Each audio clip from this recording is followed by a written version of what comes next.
Fact 1. The creation myth of the Yoruba people. The Yoruba people of West Africa possess a rich and intricate mythology centered around the supreme deity Olodumare, also known as Olorin. Olodumare is the source of all existence, the unmanifested, the absolute. Before the creation of the world as we know it, there was only a vast, watery expanse and a sky above, with Olodumare residing in the heavens. The story begins with the Orisha, deities or spirits, yearning for a solid ground to inhabit. They were restless and felt confined to the celestial realm. Olodumare, sensing their desire, decided to send one of them to create the earth. Initially, Obatala, the Orisha of purity and wisdom, was chosen for this momentous task. He was given a bag containing loose soil, a 5-fingered hen, a palm nut, and a golden chain. Obatala, filled with anticipation and a sense of profound responsibility, began his descent from the heavens. He held the golden chain, which was to serve as a ladder, connecting the celestial realm with the watery void below. As he climbed down, he felt the immensity of his task and the weight of expectation from the other Orishas. However, Obatala had a weakness for palm wine.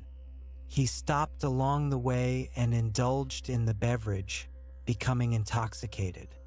In his inebriated state, he fell asleep before he could complete his mission.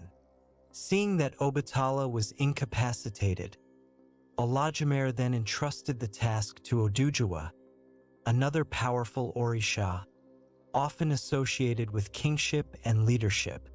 Oduduwa, with the same items, the bag of soil, the 5-fingered hen, the palm nut, and the golden chain, began his descent. Oduduwa, unlike Obatala, was resolute and focused. He carefully climbed down the golden chain, the vast expanse of water stretching endlessly below him. Reaching the end of the chain, he poured the loose soil from the bag into the water. Then he released the 5-fingered hen. The hen began to scratch at the soil, scattering it across the watery surface. As the hen tirelessly worked, the soil spread and expanded, gradually forming land. This land became known as Ile-Ife, considered the sacred city and the cradle of Yoruba civilization. Oduduwa then planted the palm nut. From this nut grew a large and fruitful palm tree, providing sustenance and resources for the inhabitants of the newly formed earth. He is considered the first king of Ile-Ife. When Obatala awoke from his drunken slumber, he was ashamed and remorseful for failing in his task. He descended to earth and found that Oduduwa had already completed the creation. Obatala, filled with regret, pleaded with Olodumare for forgiveness. Olodumare, in his wisdom and compassion, forgave Obatala but decreed that Obatala would forever be associated with the creation of human beings, shaping their bodies from clay. Thus, Oduduwa became the creator of the land, while Obatala became the creator of humankind. This division of labor reflects the Yoruba understanding of the interconnectedness of the physical world and the human spirit.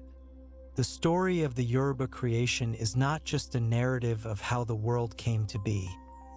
It is a reflection of their values, beliefs, and social structure. It emphasizes the importance of responsibility, leadership, and the consequences of one's actions. The tale also highlights the power of forgiveness and the potential for redemption. The Orishas are not seen as distant, untouchable deities, but as active participants in the world, whose actions directly affect human lives. The Yoruba creation myth provides a framework for understanding the world and one's place within it. It is a story that has been passed down through generations, shaping the cultural identity and spiritual. Oduduwa succeeded, creating Ile-Ife, while Obatala, after a drunken mishap, was assigned to create humanity. It's a story about responsibility, forgiveness, and the interconnectedness of the world and the human spirit. Fact 2. The Legend of Quetzalcoatl. Quetzalcoatl, the feathered serpent, is one of the most important and complex deities in Mesoamerican mythology. Revered by cultures such as the Olmec, Toltec, and Aztec civilizations, Quetzalcoatl embodies a unique blend of bird and serpent, representing the union of the celestial and terrestrial realms. He is a god of wisdom, knowledge, arts, crafts, and the wind. His name, a combination of Quetzal, a beautiful, vibrantly colored bird, and Cotl, serpent, reflects his dual nature. The Quetzal, with its iridescent feathers, symbolized the heavens, freedom, and spiritual aspiration. The serpent, on the other hand, represented the earth, fertility, and primal energy. Quetzalcoatl, therefore, was seen as a mediator between the spiritual and material worlds, a bridge between the heavens and the earth. There are various stories surrounding Quetzalcoatl's birth and origins. Some accounts claim that he was born from a virgin, Kaimalman, after she swallowed a piece of jade. Others state that he was the son of Mixcoatl, a hunting god, and Kaimalman. Regardless of his origin story, Quetzalcoatl was destined for greatness. Quetzalcoatl is often credited with bringing civilization to humanity. He is said to have discovered maize corn, a staple food in Mesoamerica, and taught people how to cultivate it. He also introduced the arts of writing, calendrical systems, and metalworking. He was a patron of learning and knowledge, encouraging people to pursue wisdom and understanding. One of the most famous legends associated with Quetzalcoatl is his reign in the city of Tula, the capital of the Toltec civilization. During his rule, Tula flourished and became a center of culture and prosperity. Quetzalcoatl was a benevolent and wise ruler, promoting peace and harmony among his people. He outlawed human sacrifice and encouraged the offering of flowers, incense, and butterflies instead. However, Quetzalcoatl's idyllic reign was not to last. He was tricked and deceived by Tezcatlipoca, a powerful and cunning god often associated with darkness, magic, and conflict. Tezcatlipoca, envious of Quetzalcoatl's power and influence, plotted his downfall. Tezcatlipoca used his magical abilities to tempt Quetzalcoatl with forbidden pleasures. He offered him pulque, an alcoholic beverage which Quetzalcoatl, who was normally abstemious, consumed. Under the influence of the pulque, Quetzalcoatl committed acts that violated his principles and brought shame upon him. In some versions of the legend, Tezcatlipoca showed Quetzalcoatl his own reflection in a mirror, revealing the aging and decaying nature of his physical form. This caused Quetzalcoatl great distress and led him to question his own divinity. Overcome with guilt and remorse, Quetzalcoatl decided to abandon Tula. He journeyed eastward, towards the coast, promising to return one day. According to some accounts, he set himself on fire and ascended into the heavens, transforming into the planet Venus, the morning and evening star. Other versions say he sailed away on a raft of serpents, disappearing into the eastern sea. The legend of Quetzalcoatl had a profound impact on Mesoamerican history and culture. The Aztecs, in particular, believed in his eventual return. When the Spanish conquistador Hernán Cortés arrived in Mexico in 1519, some Aztecs mistakenly believed that he was Quetzalcoatl, returning as promised. This misidentification played a significant role in the early stages of the Spanish conquest. Quetzalcoatl remains a powerful symbol in Mexican culture. He represents the pursuit of his complex symbolism and fascinating narrative make him a truly captivating figure in world mythology. Close your eyes and imagine the vibrant feathers, the slithering serpent, and the promise of return, a gentle lullaby of Mesoamerican lore. Quetzalcoatl, the feathered serpent, is a Mesoamerican deity embodying wisdom, arts, and the wind. He brought civilization to humanity but was tricked by Tezcatlipoca and forced to leave. He promised to return and is associated with the planet Venus.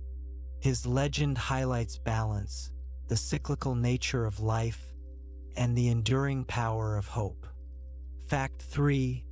The Irish myth of the Children of Lyre. The story of the Children of Lyre is one of the most poignant and tragic tales from Irish mythology. It speaks of betrayal, sorrow, and the enduring power of love and resilience. Lyre was a powerful chieftain, a figure of prominence among the Tuatha Dé Danann, the mythical race who inhabited Ireland before the coming of humans. Lyre had 4 beautiful children, a daughter, Fionnuala, and 3 sons, Aegon, Fiachra, and Conn.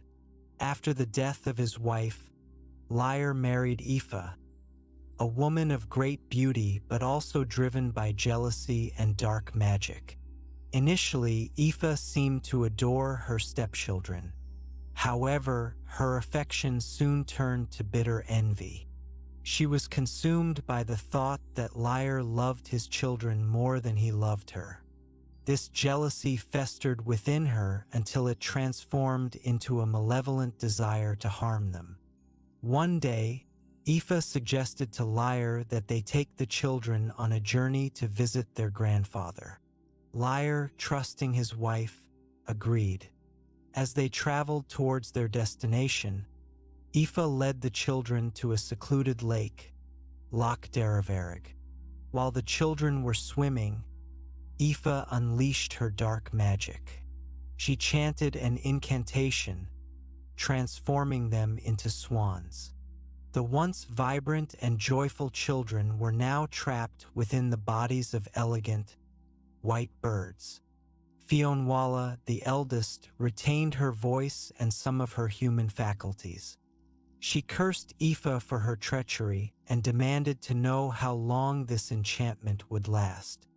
Aoife, filled with spite and malice, declared that the children would remain swans for 900 years.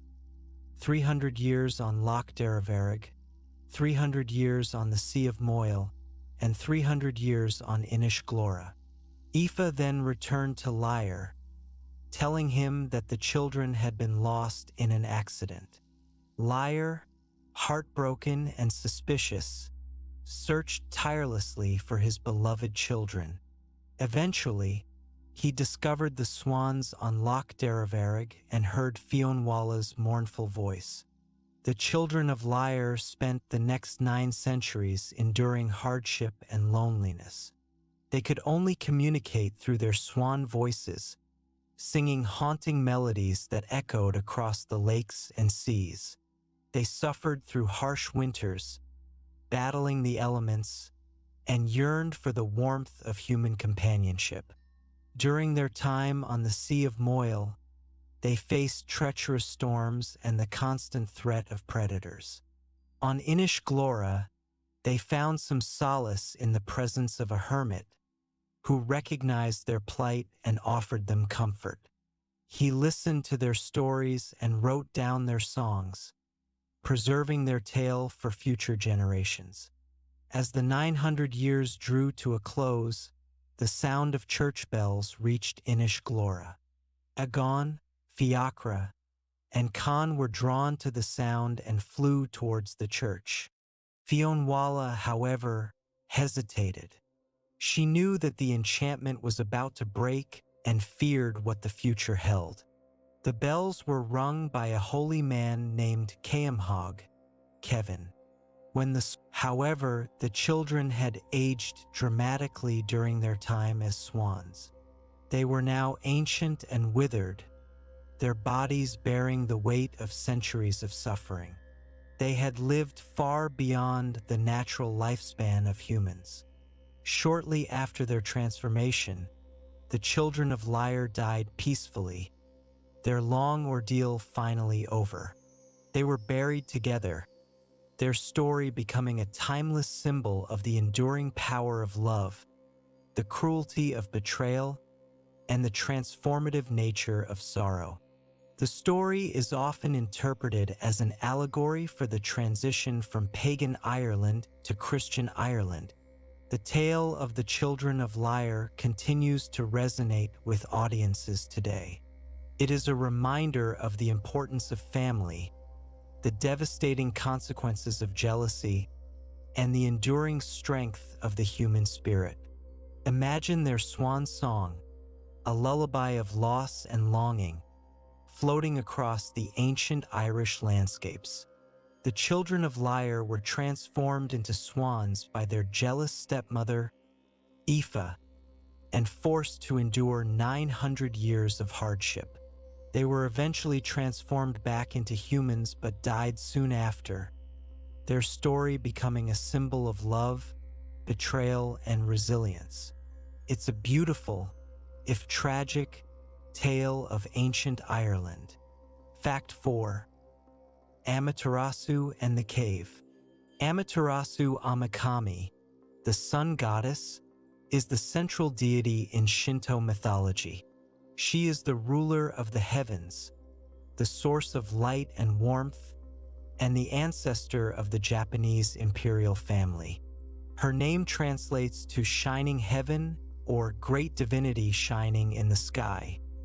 Amaterasu is typically depicted as a beautiful and radiant woman, radiating warmth and benevolence. She is revered as the bringer of life and prosperity, essential for the growth of crops and the well-being of all living things. Her influence extends to all aspects of Japanese culture, from agriculture to art and government. The most famous myth associated with Amaterasu is the story of her retreat into the Amano Iwado, the heavenly rock cave. This event plunged the world into darkness and chaos, threatening the very existence of life on Earth. The story begins with a conflict between Amaterasu and her impetuous younger brother, Susanoo no Makoto, the god of storms and the sea. Susanoo, known for his mischievous and often destructive behavior, caused great turmoil in the heavens.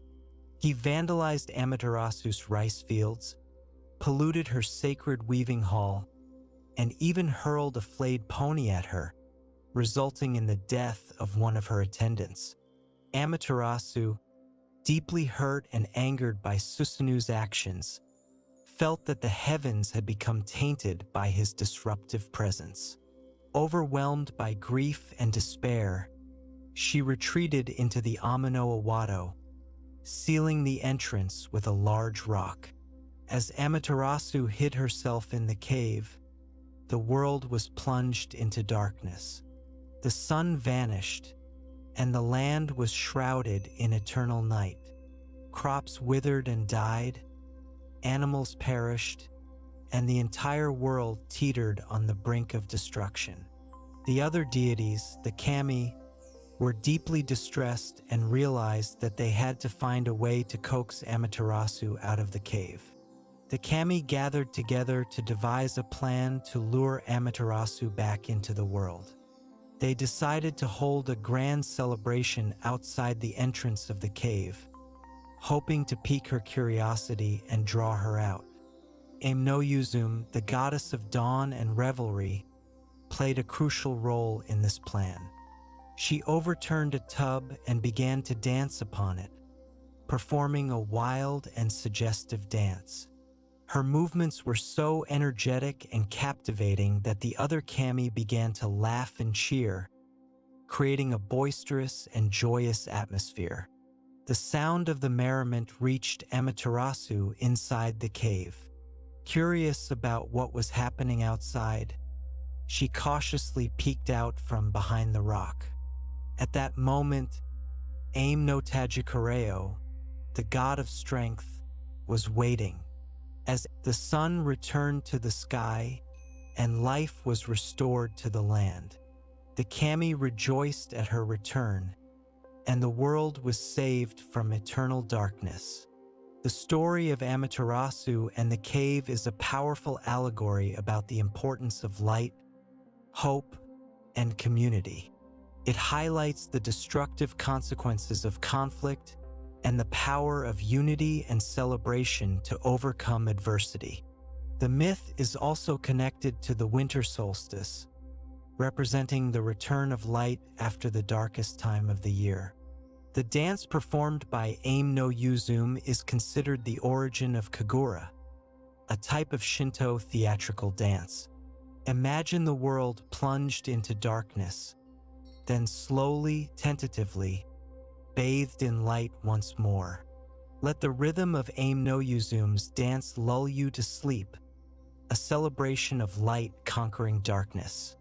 Amaterasu, the Japanese sun goddess, retreated into a cave after a conflict with her brother, plunging the world into darkness. The other deities lured her out with a celebration, restoring light and life to the land. It's a story about the importance of light, hope, and community, and the power of unity to overcome adversity. Fact 5. The story of Psyche and Eros.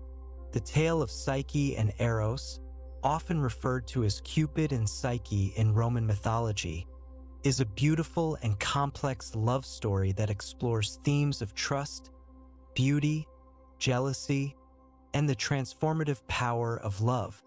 It's a story that has resonated through the ages, inspiring countless works of art and literature. Psyche was a mortal woman of unparalleled beauty. Her loveliness was so extraordinary that people began to neglect the worship of Aphrodite, Venus in Roman mythology, the goddess of beauty. Aphrodite, consumed by jealousy, could not tolerate the mortal Psyche receiving more adoration than herself. Driven by rage and envy, Aphrodite summoned her son, Eros, Cupid, the god of love. She commanded him to use his golden arrows to make Psyche fall in love with a hideous and unworthy creature.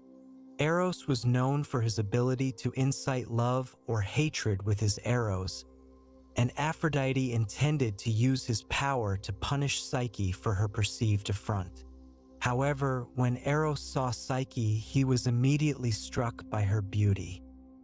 He was so captivated that he accidentally pricked himself with one of his own golden arrows, causing him to fall deeply in love with her. Eros, defying his mother's command, secretly arranged for Psyche to be transported to his hidden palace. He visited her only at night, in complete darkness, forbidding her from ever trying to look upon his face. He told her that their love depended on her absolute trust and that seeing his true form would break their bond. Psyche lived in luxurious comfort in Eros's palace. She was waited on by invisible servants, entertained by beautiful music, and showered with gifts. However, she was lonely and missed her family. She pleaded with Eros to allow her sisters to visit her. Eros, reluctantly, agreed, but he warned Psyche that her sisters were envious and would try to undermine their happiness. He cautioned her not to listen to their advice and to never, ever attempt to see his face. When Psyche's sisters arrived, they were astonished by the wealth and grandeur of her palace. They were consumed by jealousy and couldn't understand why Psyche was so happy living with a husband she had never seen. Exploiting Psyche's vulnerability and loneliness, her sisters planted seeds of doubt in her mind. They told her that her husband was likely a monstrous beast who was hiding his true form from her and that she was in grave danger. They urged her to disobey Eros's command and discover his true identity. Psyche, overcome by fear and suspicion, succumbed to her sister's influence. One night, as Eros slept beside her, she took a lamp and a sharp knife. Overwhelmed by his beauty, she trembled, and a drop of hot oil spilled from the lamp onto Eros's shoulder, waking him. Eros, betrayed and heartbroken by Psyche's lack of trust, fled from her in sorrow. He could no longer remain with her after she had broken her promise and disobeyed his command. Their palace vanished, leaving Psyche alone and desolate in the wilderness. Psyche, filled with remorse and despair, wandered the earth in search of Eros. She realized the depth of her love for him and was determined to win him back. She sought the help of various gods and goddesses, but many were reluctant to interfere in Aphrodite's affairs. Finally, Psyche decided to confront Aphrodite directly. She went to the goddess's temple and offered herself as a servant, willing to endure any punishment in order to earn Aphrodite's forgiveness and win back Eros's love.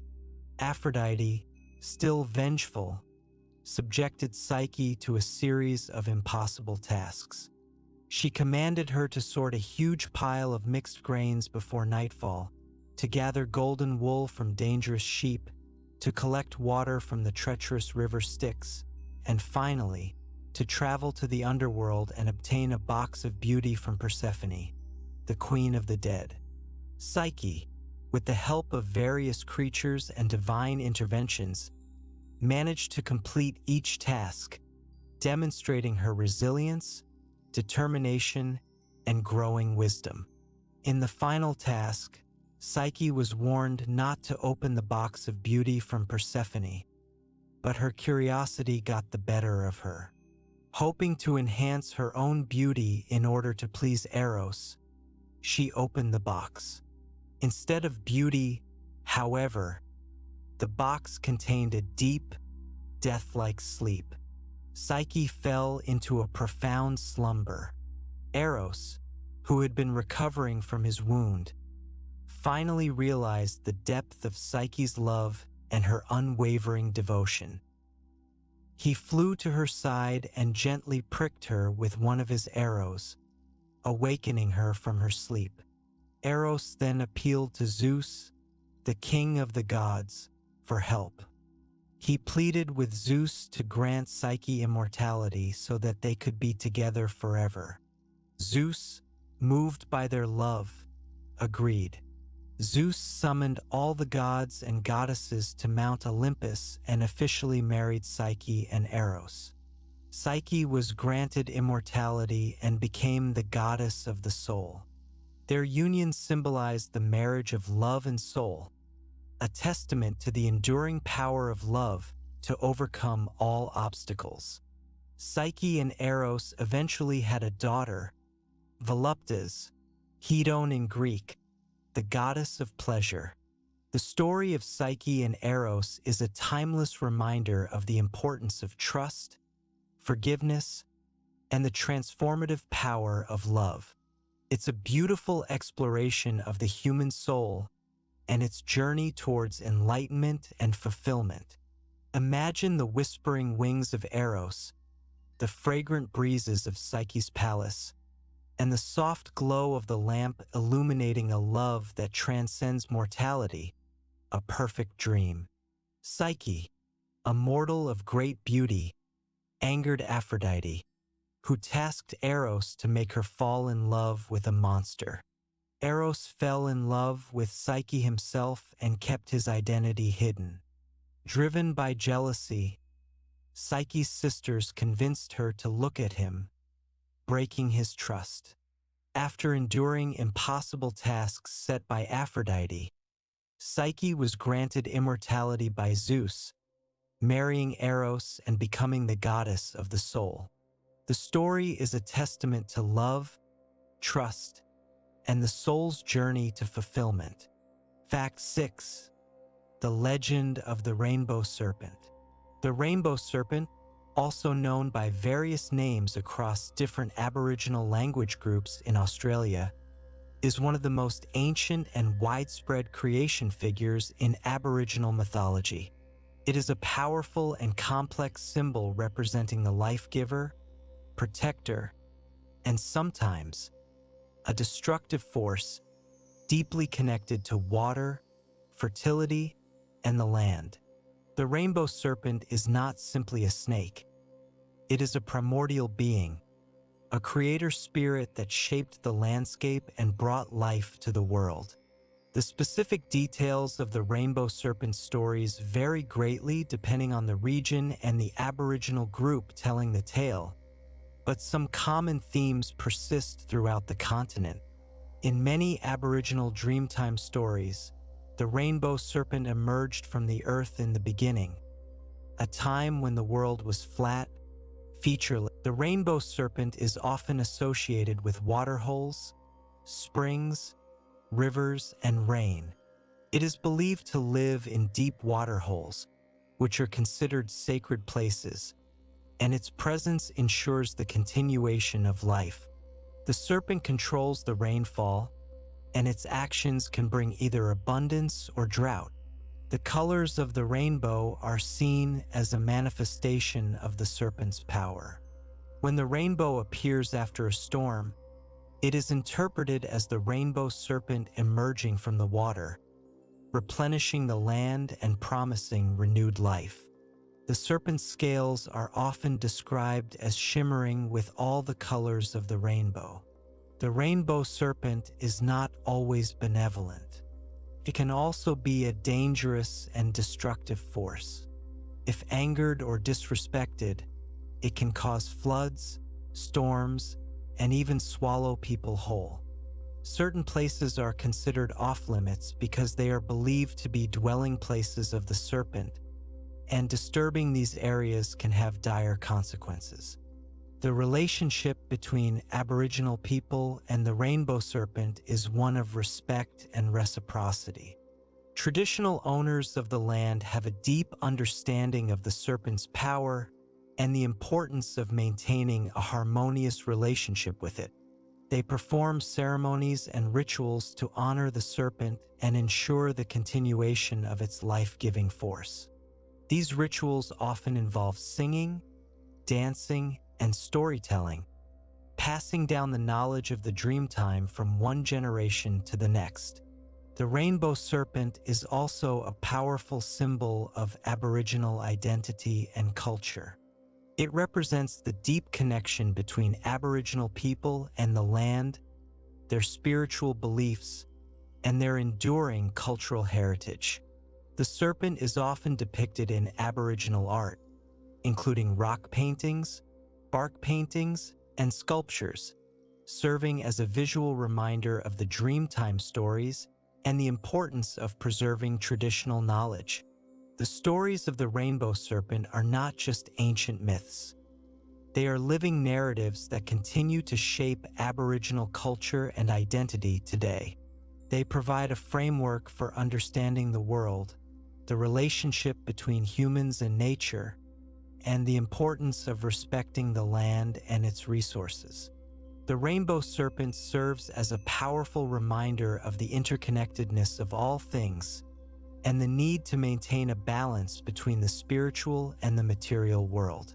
Close your eyes and imagine the vast Australian landscape, the shimmering heat, and the flash of colors as the rainbow serpent moves across the land, creating life and shaping the world, a soothing image of creation and connection.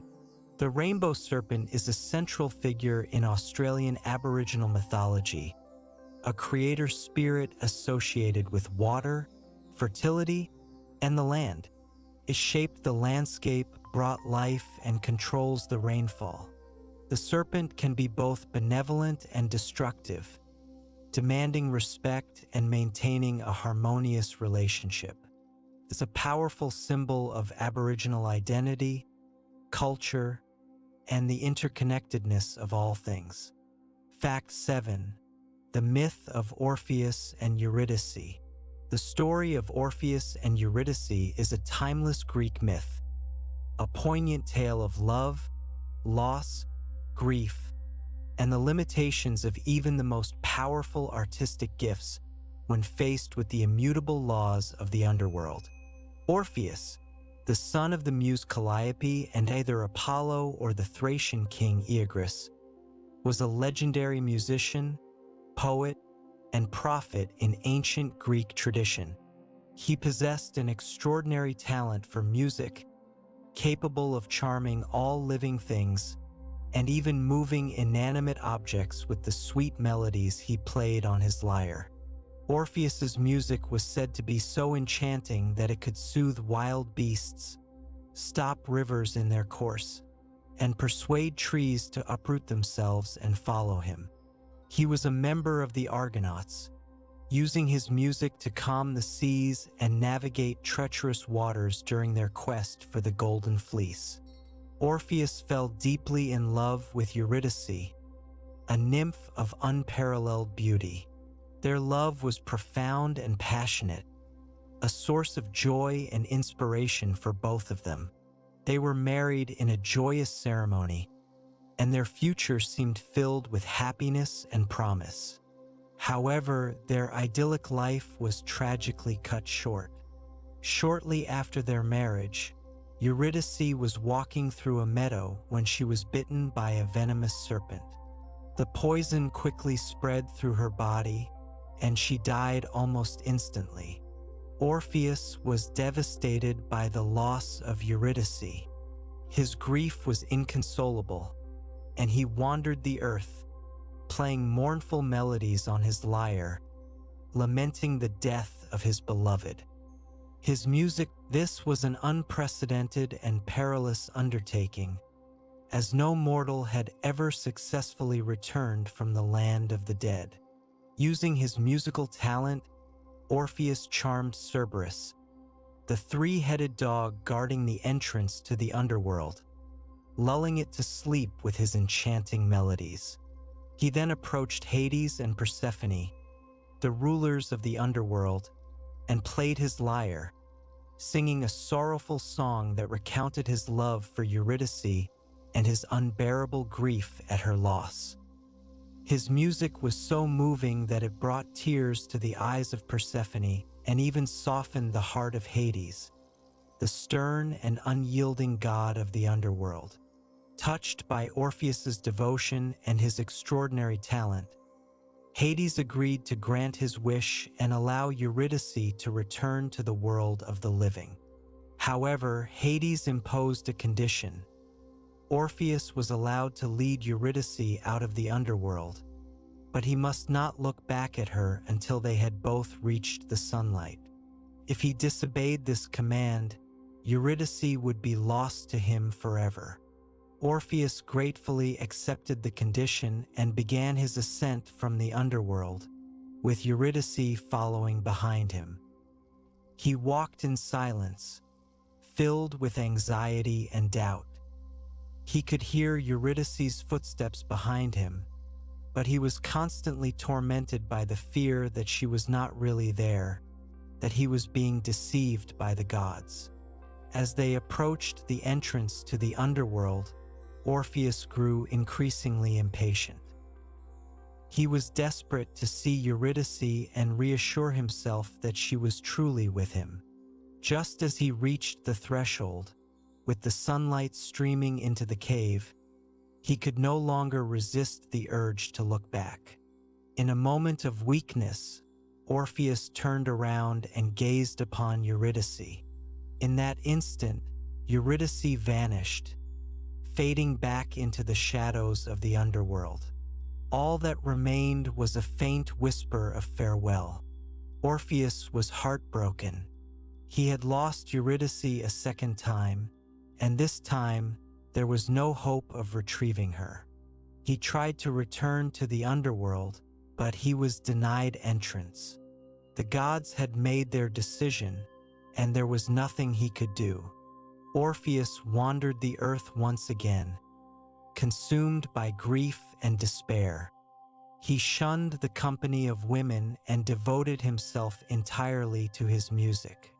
Eventually, he met his end at the hands of a group of Thracian Maenads, frenzied female worshippers of Dionysus, who were angered by his rejection. The story of Orpheus and Eurydice is a cautionary tale about the power and limitations of human love and the importance of trust and obedience. It is a reminder that even the most extraordinary talents cannot overcome the forces of fate, and that sometimes the things we desire most are just beyond our reach. Imagine the haunting melody of Orpheus's lyre echoing through the underworld, the fleeting glimpse of Eurydice in the shadows, and the final, devastating moment of loss, a poignant lullaby of love and sorrow. Orpheus, a gifted musician, lost his wife Eurydice to a snake bite. He journeyed to the underworld and charmed Hades into releasing her, on the condition that he not look back until they both reached sunlight. In a moment of weakness, Orpheus looked back, losing Eurydice forever. The myth is a cautionary tale about love, loss, trust, and the limitations of even the greatest talents. Fact 8. The Norse myth of Baldur's death. The death of Baldur, the fairest and most beloved of the Aesir gods in Norse mythology, is a pivotal event that foreshadows the coming of Ragnarok, the twilight of the gods. Baldur's death is not merely a tragedy. It is a complex narrative interwoven with themes of fate, prophecy, jealousy, and the ultimate vulnerability of even the most powerful beings. Baldur, the son of Odin and Frigg, was renowned for his radiant beauty, his gentle nature, and his unwavering goodness. He was so pure and virtuous that light seemed to emanate from him, and his presence brought joy and peace to all who beheld him. Baldur was married to Nanna, and they had a son named Forseti, the god of justice. One night, Baldur began to experience disturbing dreams that foretold his own death. He was plagued by nightmares filled with darkness, shadows, and the sense of impending doom. He shared these dreams with the other Aesir, causing great alarm and anxiety among them.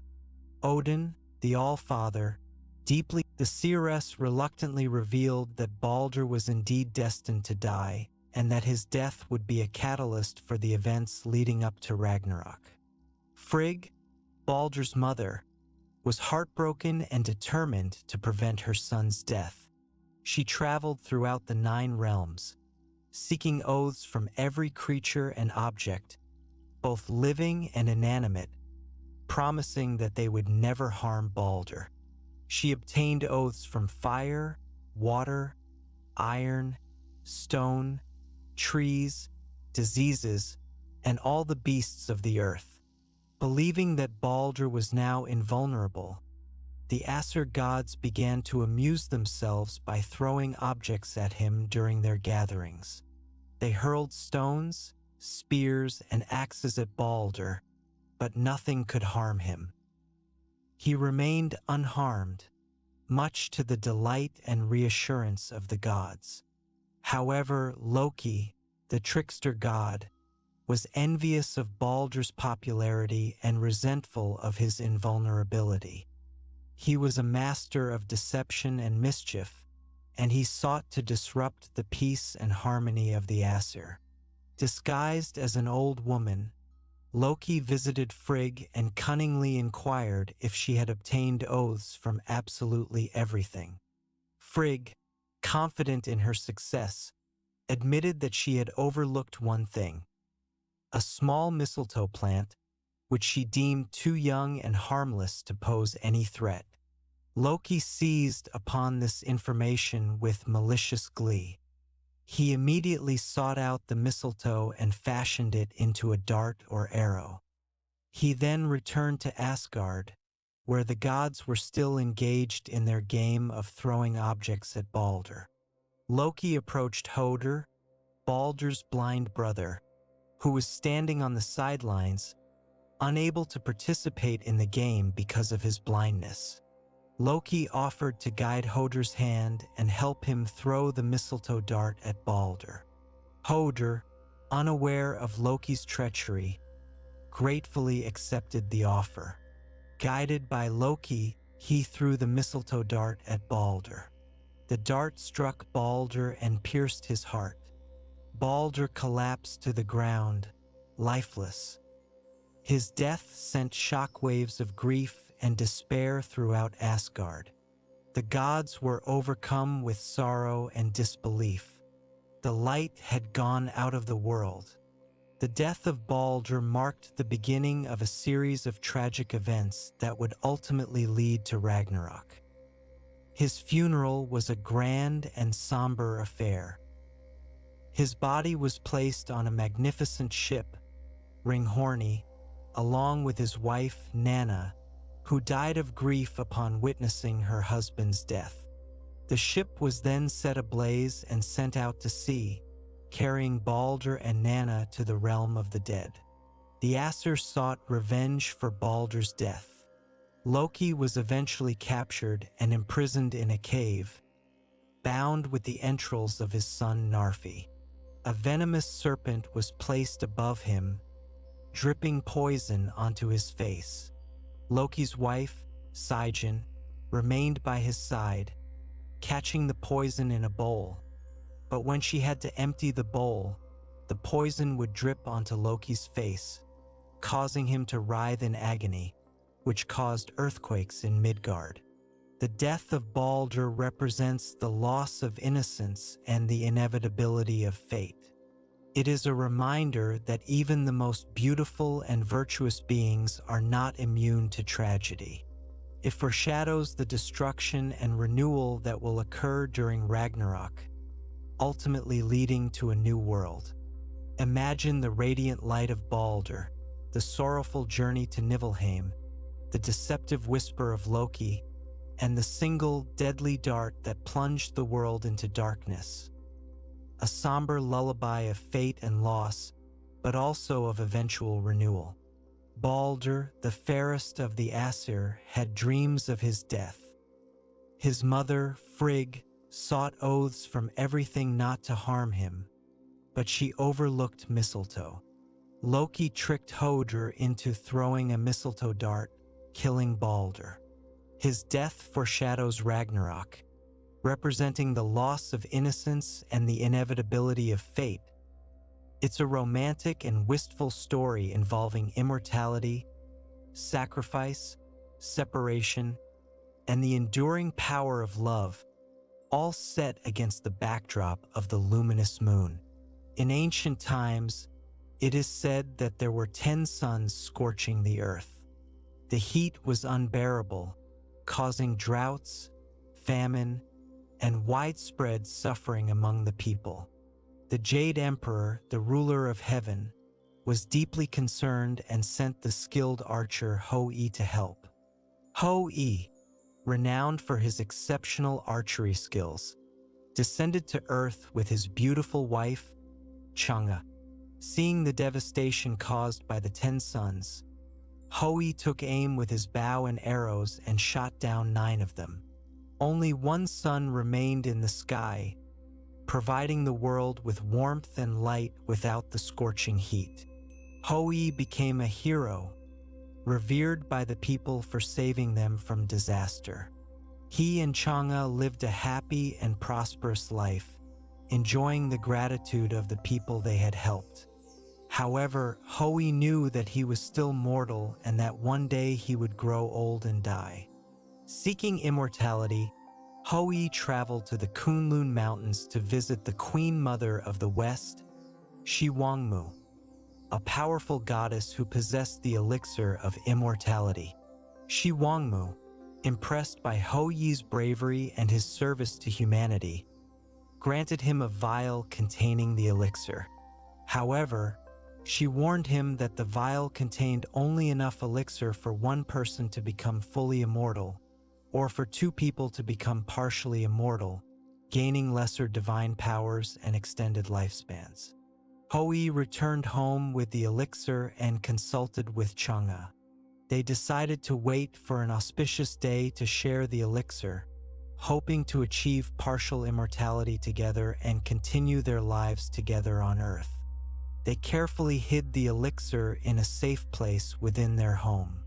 However, one of Hoey's apprentices, Feng Meng, was envious of Hoey's fame and power and coveted the elixir of immortality for himself. While Hoey was out hunting, Feng Meng broke into their home and attempted to steal the elixir. Chang'e discovered Feng Meng's treachery and realized the danger he posed. Knowing that she could not defeat Feng Meng in a fight, she acted quickly to protect the elixir. She grabbed the vial and, without hesitation, drank the entire contents. Immediately, Chang'e felt herself becoming lighter and lighter. She began to float upwards, leaving the earth behind. She flew through the sky, ascending towards the moon. Chang'e's ascent to the moon was a bittersweet moment. She had saved the elixir from falling into the wrong hands, but she was now separated from her beloved husband, Hoey. As she reached the moon, she realized that it was a desolate and lonely place. Upon reaching the moon, Chang'e transformed into a lunar spirit. Some versions of the myth say that she was accompanied by a jade rabbit, who became her companion on the moon. Other versions say that she transformed into a toad, a symbol of longevity. Hoey returned home to find Chang'e gone and the elixir missing. He was heartbroken to learn what had happened. He looked up at the moon and saw Chang'e's silhouette. He realized that she had sacrificed herself to protect the elixir and save him from Feng Meng's treachery. Grief-stricken, Hoey set up an altar in his garden and offered Chang'e her favorite fruits and cakes. He gazed at the moon and called out her name, longing to be reunited with her. The story of Chang'e and the moon is celebrated every year during the Mid-Autumn Festival, also known as the Moon Festival. On this day, families gather together to admire the full moon, eat mooncakes, round pastries filled with sweet bean paste or lotus seed paste, and tell the story of Chang'e and Hoey. It is a story that has been passed down through generations, inspiring art, literature, and cultural traditions. Imagine the 10 suns scorching the earth, the heroic archer Hoey, the beautiful Chang'e floating towards the moon, and the soft glow of the lunar orb illuminating the night sky, a gentle and comforting lullaby of love and separation, sacrifice and remembrance. Chang'e, wife of the archer Hoey, drank the elixir of immortality to prevent it from falling into the wrong hands. She ascended to the moon, becoming a lunar spirit. Hoey, heartbroken, offered her favorite foods, creating the tradition of the Mid-Autumn Festival. The story celebrates love, sacrifice, and the beauty of the moon.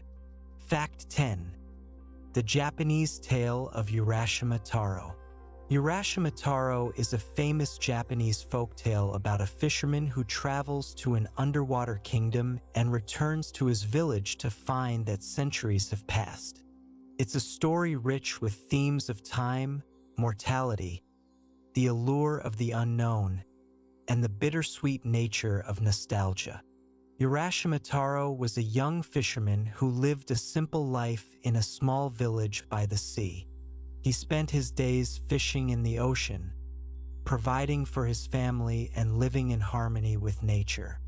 One day, while fishing, Taro encountered a group of children torturing a turtle. Moved by compassion, he rescued the turtle and released it back into the sea. He returned home, thinking nothing more of the incident. The next day, while fishing in the same spot, Taro was approached by a beautiful woman.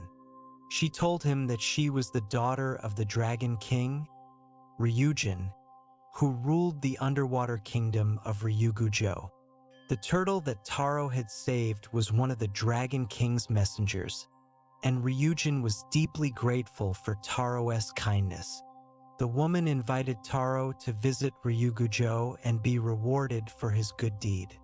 Intrigued and honored by the invitation, Taro accepted. The woman transformed into a turtle and carried Taro on her back, diving deep into the ocean.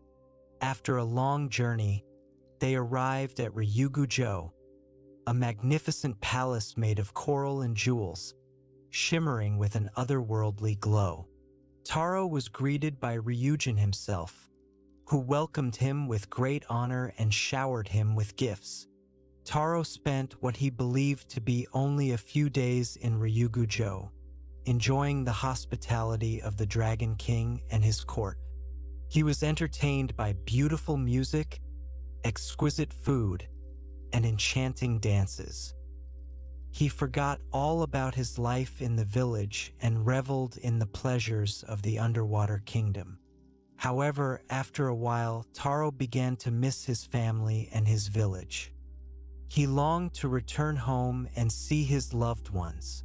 He approached Ryujin and expressed his desire to return to the surface world. Ryujin was saddened by Taro's decision to leave, but understood his longing for his home. He presented Taro with a beautiful jeweled box, called a tamatabeko, as a parting gift. He warned Taro never to open the box under any circumstances. He told him that the box contained a precious secret, but opening it would have unforeseen consequences.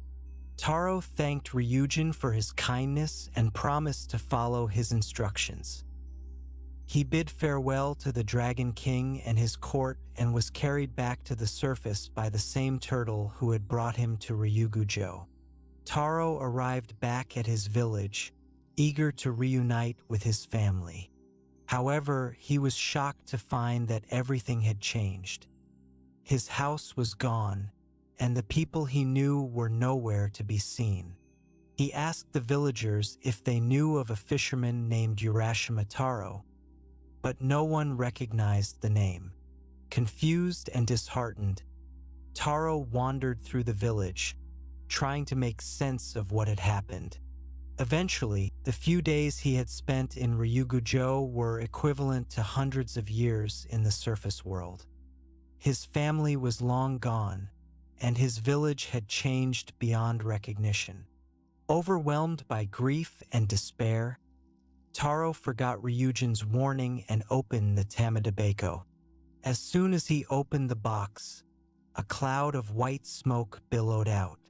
The smoke enveloped Taro, and in an instant, he aged rapidly, his hair turning white, his skin wrinkling, and his body becoming frail and weak. Taro collapsed to the ground, a very old man. He had squandered his life in the blink of an eye. He died shortly after, a victim of time and his own curiosity. The story of Urashima Taro is a cautionary tale about the passage of time, the importance of cherishing the present, and the potential consequences of seeking escape from reality. It's a reminder that time moves relentlessly forward, and we cannot recapture the past. Imagine the shimmering palace beneath the sea, the fleeting moments of joy and wonder, the return to a changed world, and the puff of smoke that steals away a lifetime, a wistful and reflective lullaby about time and memory. Urashima Taro, a fisherman, saved a turtle and was invited to the underwater kingdom of Ryugujo. He spent a few days there, but when he returned to his village, centuries had passed. He opened a forbidden box, aging rapidly and dying. The tale is a cautionary reminder about the passage of time and the importance of cherishing the present. Fact 11. The story of Tristan and Isolde. The tale of Tristan and Isolde, also known as Tristan and Isolde, is a tragic romance that has echoed through centuries, captivating audiences with its themes of forbidden love, duty, betrayal, and the inescapable power of fate. While variations exist across different tellings, the core story remains a powerful exploration of human emotions and the conflict between personal desire and societal expectations. Tristan was a skilled knight, the nephew of King Mark of Cornwall. He was known for his bravery, his loyalty, and his prowess in battle. He was a valiant warrior and a trusted advisor to the king. King Mark was tasked with marrying Isolde, a beautiful Irish princess, to secure peace between Cornwall and Ireland. Tristan was sent to Ireland as Mark's champion, to win Isolde's hand in marriage and escort her back to Cornwall. During his time in Ireland, Tristan faced various challenges, including slaying a dragon that had been terrorizing the land. He proved his valor and won the respect of the Irish court. Isolde, daughter of the Irish king, was a skilled healer and a woman of great beauty and intelligence. She was betrothed to King Mark, but she had never met him and held no affection for him. As Tristan prepared to escort Isolde back to Cornwall, Isolde's mother entrusted her maid, Brangane, with a love potion. This potion was intended to be consumed by Isolde and King Mark on their wedding night, ensuring that they would fall deeply in love and their marriage would be blessed with happiness. However, during the voyage back to Cornwall, Tristan and Isolde accidentally drank the love potion, believing it to be wine.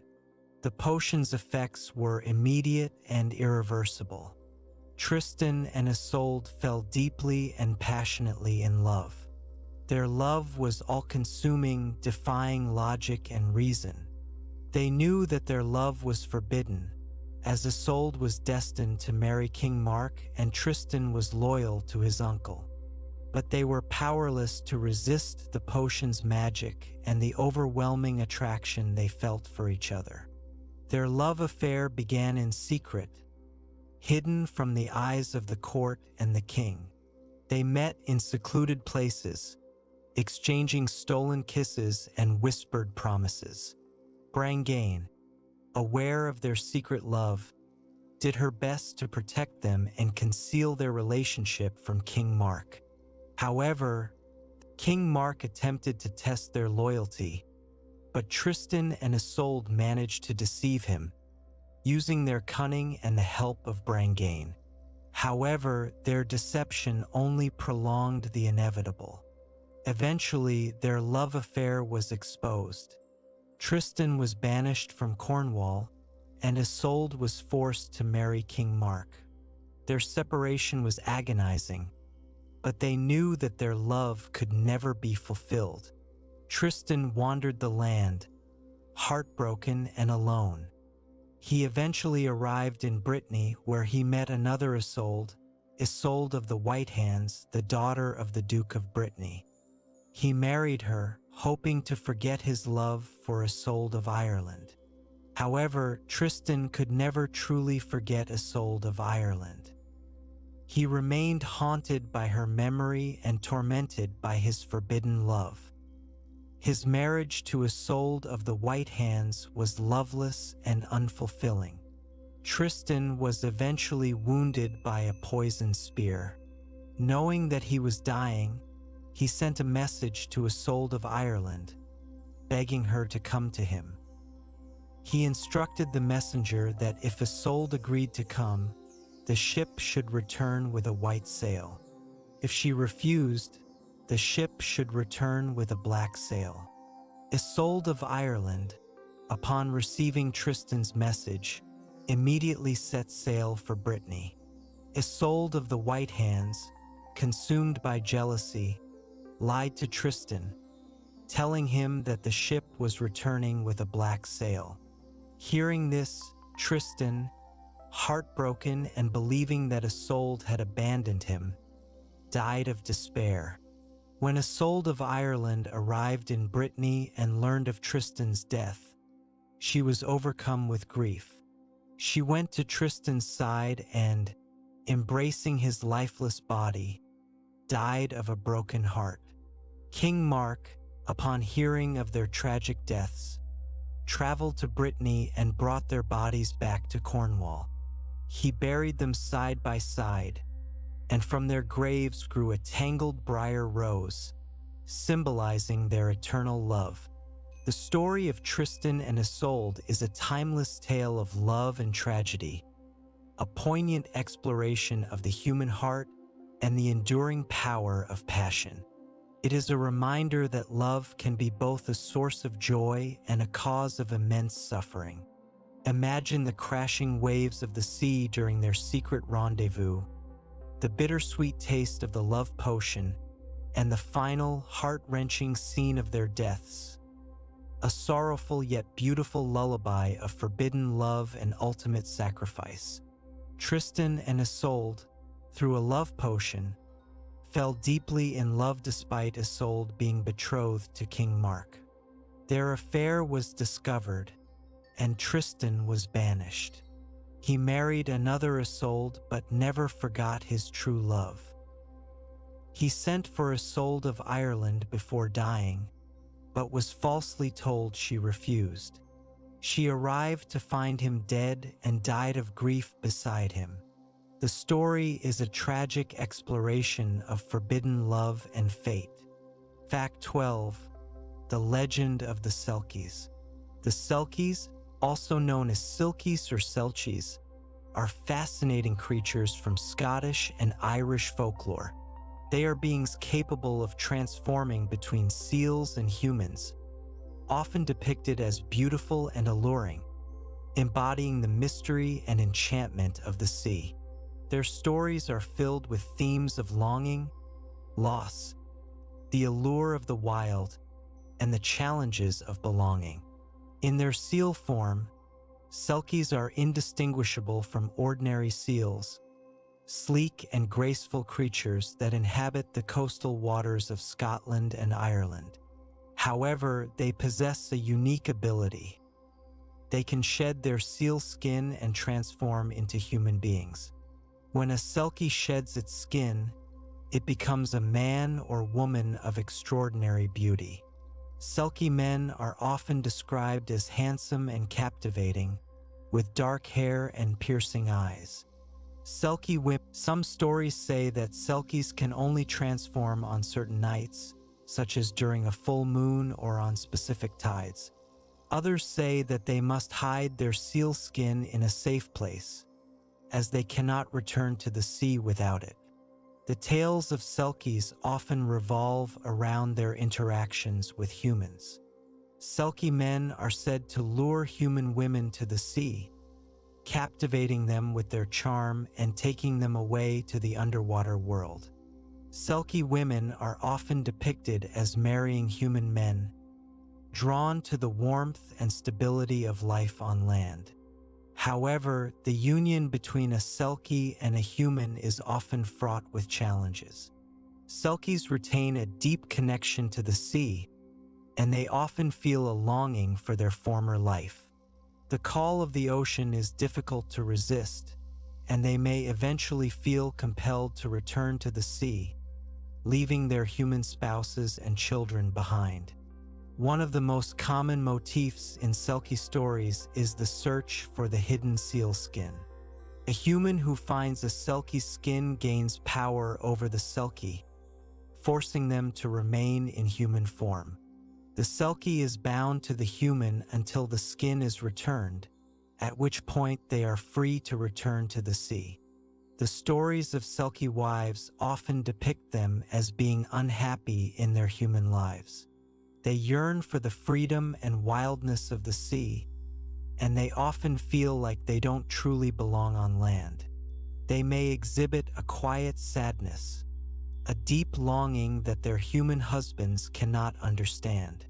The children of Selkie human unions are often said to possess unique traits, such as webbed fingers or toes, or an uncanny ability to swim and hold their breath underwater. They may also inherit their Selkie parents' longing for the sea. The discovery of the hidden seal skin is often a pivotal moment in the story. Sometimes, the human husband deliberately hides the skin to keep his Selkie wife from leaving. Other times, the children accidentally find the skin and reveal their mother's true nature. When a Selkie finds its skin, it is faced with a difficult choice: to remain with its human family or to return to the sea. The decision is often heart-wrenching, as the Selkie feels torn between two worlds. In some stories, the Selkie chooses to remain with its human family, suppressing its longing for the sea. In others, the Selkie returns to the ocean, leaving its human family behind. Sometimes, the Selkie will visit its children from the sea, offering them gifts or guidance. The stories of Selkies are a poignant reflection on the nature of identity, belonging, and the enduring power of the wild. They remind us of the allure of the unknown and the challenges of bridging the gap between two different worlds. Imagine the shimmering seal skin hidden away, the yearning gaze towards the ocean horizon, and the final, heartbreaking decision to stay or return to the sea. A wistful and enchanting lullaby of longing and transformation. Selkies are creatures from Scottish and Irish folklore who can transform between seals and humans. They often marry humans, but the call of the sea is strong, and they may return, especially if they find their hidden seal skin. These tales explore themes of longing, identity, and the allure of the wild. Fact 13. The story of Persephone and Hades. The myth of Persephone and Hades is one of the most enduring and evocative stories in Greek mythology. It is a tale of abduction, power, negotiation, and ultimately, a reconciliation that explains the changing seasons and the cycle of life, death, and rebirth. It also touches upon themes of innocence, loss of innocence, and the complex relationship between the mortal and immortal realms. Persephone, also known as Kore, the maiden, was the daughter of Demeter, the goddess of agriculture, harvest, and fertility.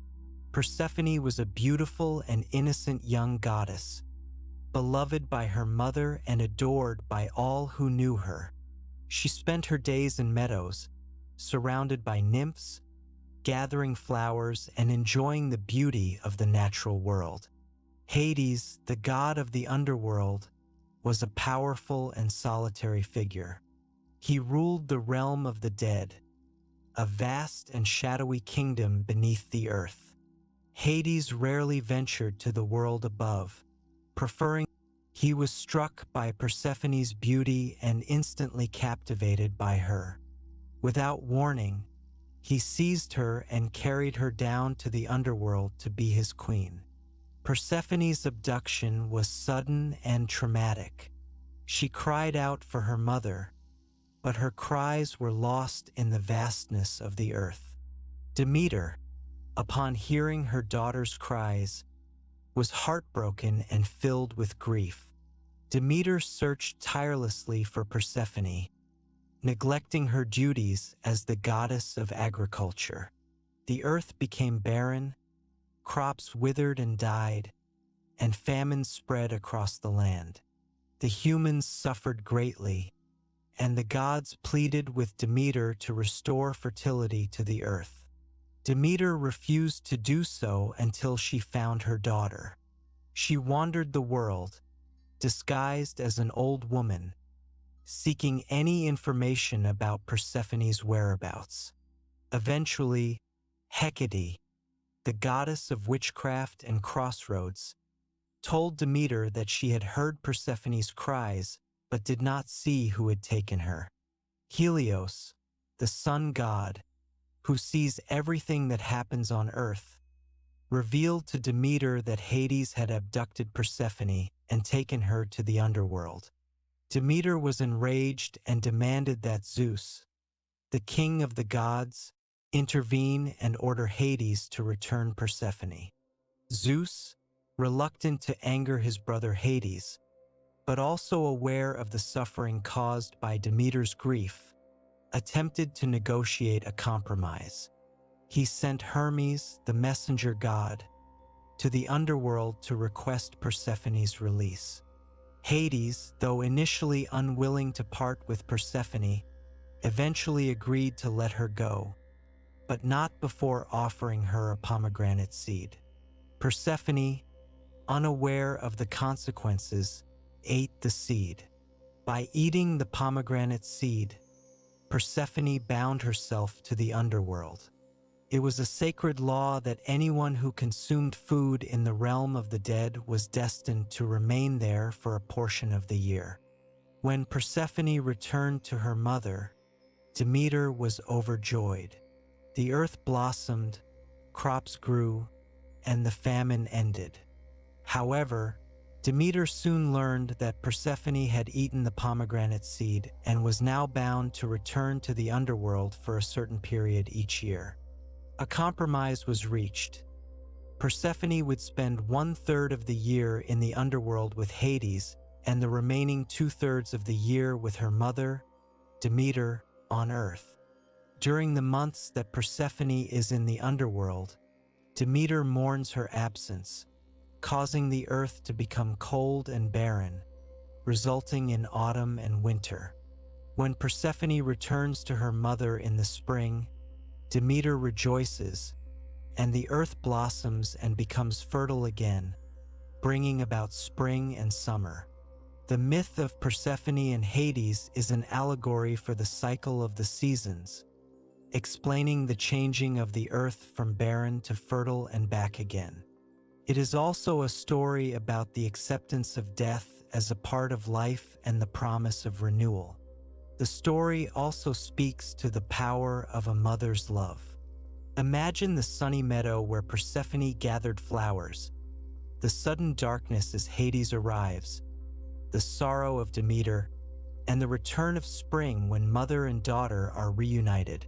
A cyclical, soothing lullaby about loss, grief, and the enduring promise of rebirth. Hades abducted Persephone to be his queen in the underworld. Demeter's grief caused the earth to become barren. Zeus negotiated Persephone's release, but she had eaten a pomegranate seed, binding her to the underworld for part of the year. This explains the seasons. Demeter's grief when Persephone is in the underworld brings winter, and her joy upon Persephone's return brings spring and summer.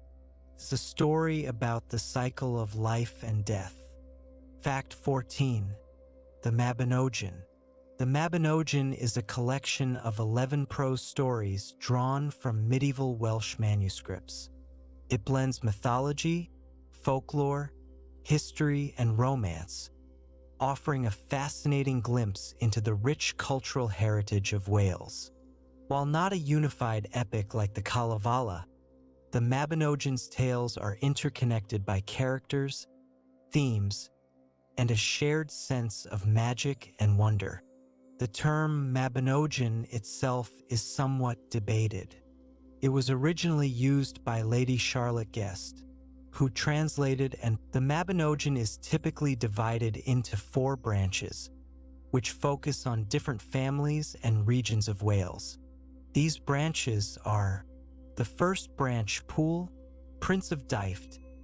This branch tells the story of Pool, a prince who exchanges places with Araun, the Lord of and the Otherworld, for a year and a day. Pool learns about leadership, honor, and the importance of keeping one's word. He also encounters Rhiannon, a mysterious and beautiful woman who becomes his wife. The second branch, Branwen, daughter of Llyr.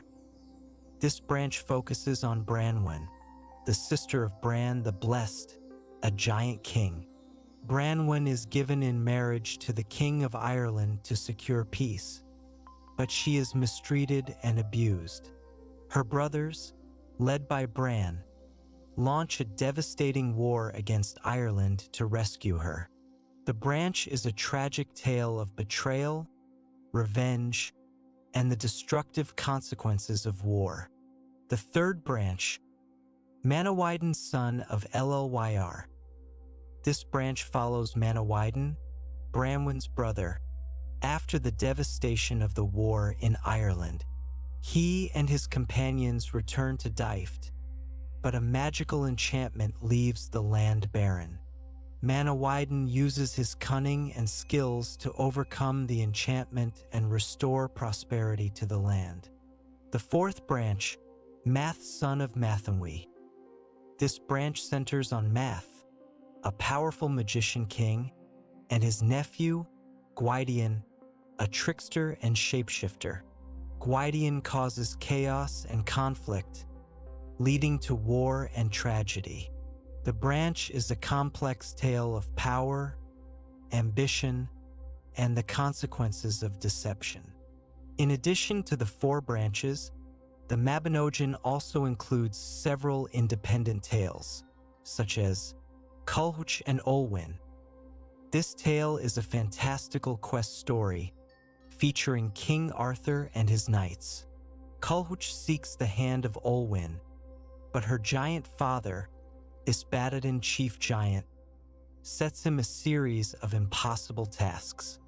With the help of Arthur and his companions, Culhwch overcomes the challenges and wins Olwen's hand. The Dream of Maxen Ledig. This tale tells the story of the Roman Emperor Magnus Maximus, Maxen Ledig, who has a dream of a beautiful maiden in a faraway land. He sends his men to find her, and she turns out to be Elin Luidog, the daughter of a Welsh chieftain. Maxen marries Elin and becomes the ruler of Britain. Lud and Leafleys. This tale recounts the story of two brothers who save Britain from 3 plagues.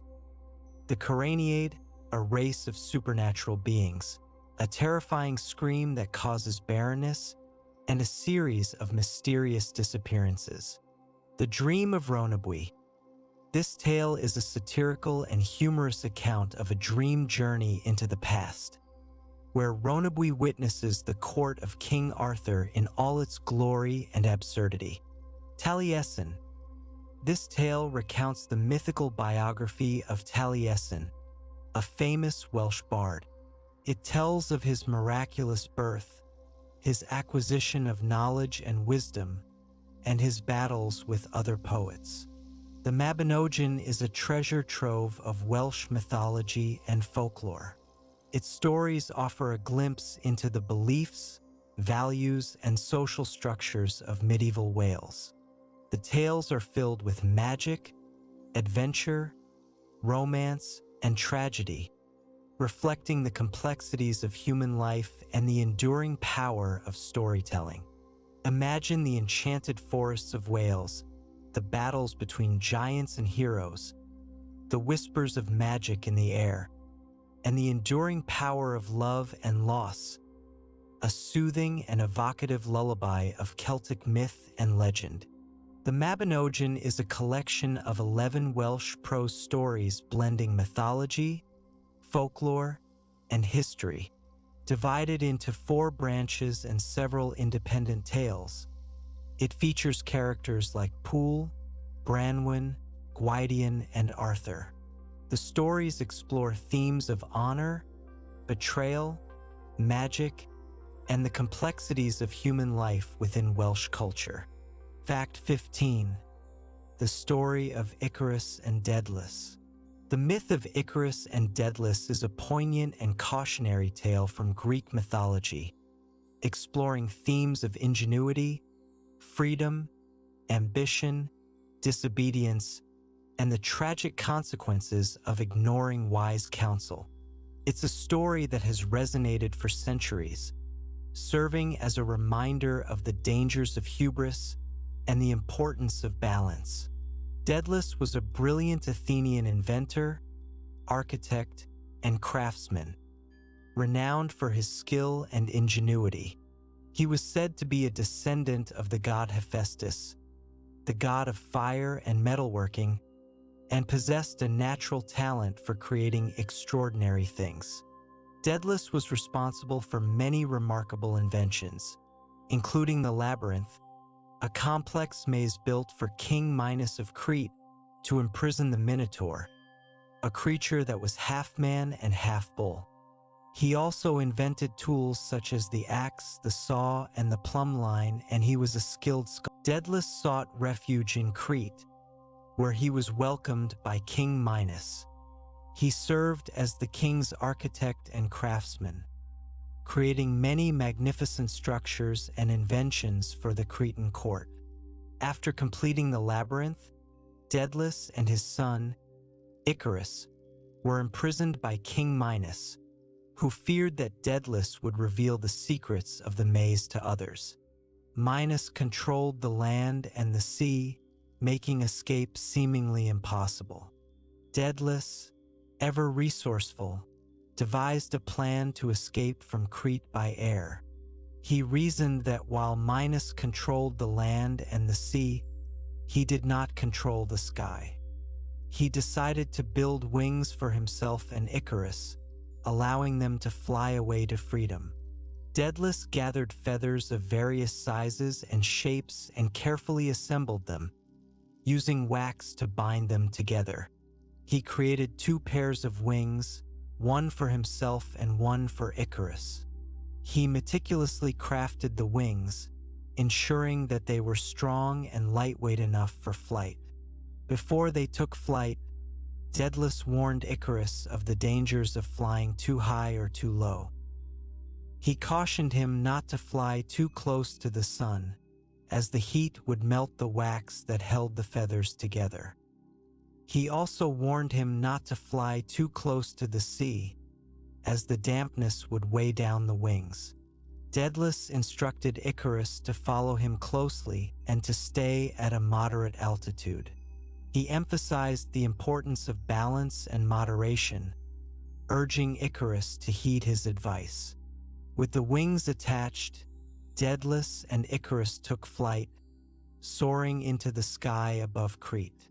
Daedalus flew ahead, guiding Icarus and demonstrating the proper technique for flying.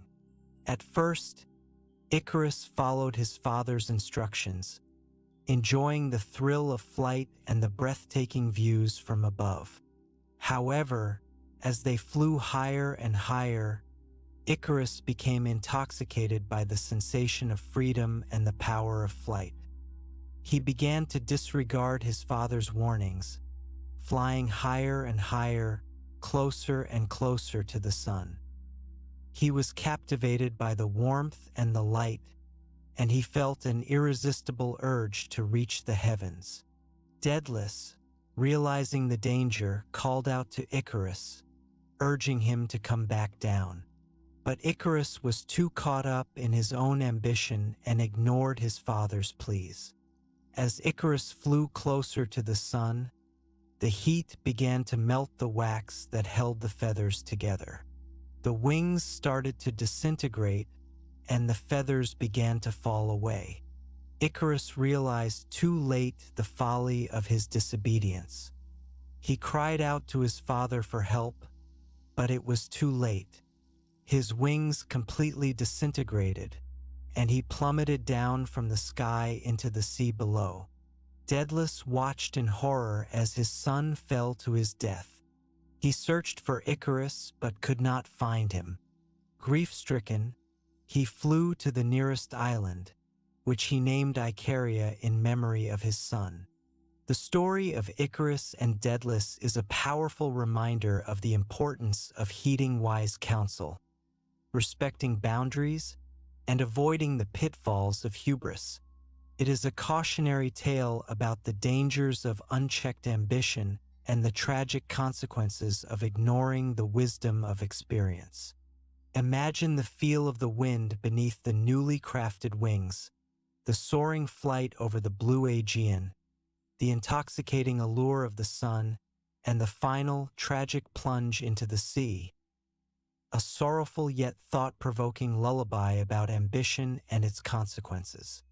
Daedalus, an Athenian inventor, created wings for himself and his son Icarus to escape Crete. He warned Icarus not to fly too high, but Icarus disobeyed,